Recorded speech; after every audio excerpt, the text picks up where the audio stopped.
Le Seigneur dit à Noé, « Entre dans l'arche, toi et toute ta maison, car tu es le seul juste que je vois en cette génération.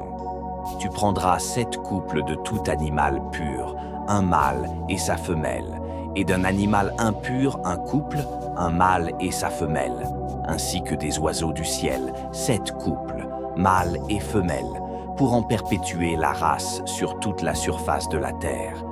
Car dans 7 jours, je vais faire pleuvoir sur la terre pendant 40 jours et 40 nuits.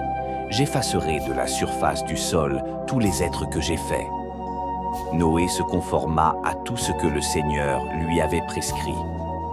Noé était âgé de 600 ans quand eut lieu le déluge, c'est-à-dire les eaux sur la terre.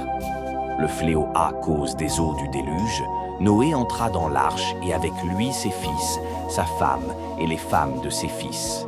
Des animaux purs et des animaux impurs, des oiseaux et de tout ce qui remue sur le sol, couple par couple, mâles et femelles vinrent à Noé dans l'arche, comme Dieu l'avait prescrit à Noé.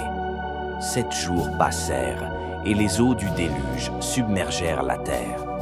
En l'an 600 de la vie de Noé, au 2e mois, au 17e jour du mois, ce jour-là, tous les réservoirs du grand abîme furent rompus, et les ouvertures du ciel furent béantes. La pluie se déversa sur la terre pendant 40 jours et 40 nuits. En ce même jour, Noé entra dans l'arche avec ses fils, Sem, Cham et Japheth, et avec eux, la femme de Noé et les 3 femmes de ses fils, ainsi que toutes les espèces de bêtes, toutes les espèces de bestiaux, toutes les espèces de petites bêtes qui remuent sur la terre, toutes les espèces d'oiseaux, tout volatile, toutes bêtes ailées. Ils vinrent à Noé dans l'arche, couple par couple, de toute créature animée de vie. C'était un mâle et une femelle de toute chair qui entraient. Ils entrèrent comme Dieu l'avait prescrit à Noé. Le Seigneur ferma la porte sur lui. Le déluge eut lieu sur la terre pendant 40 jours. Les eaux grossirent et soulevèrent l'arche qui s'éleva au-dessus de la terre. Les eaux furent en crue, formèrent une masse énorme sur la terre, et l'arche dériva à la surface des eaux.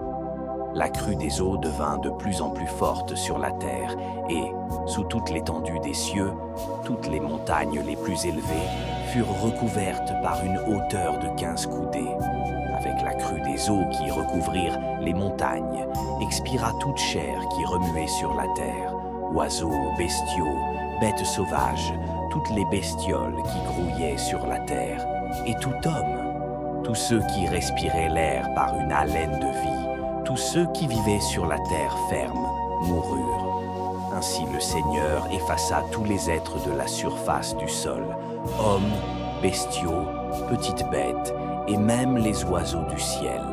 Ils furent effacés, il ne resta que Noé et ceux qui étaient avec lui dans l'arche.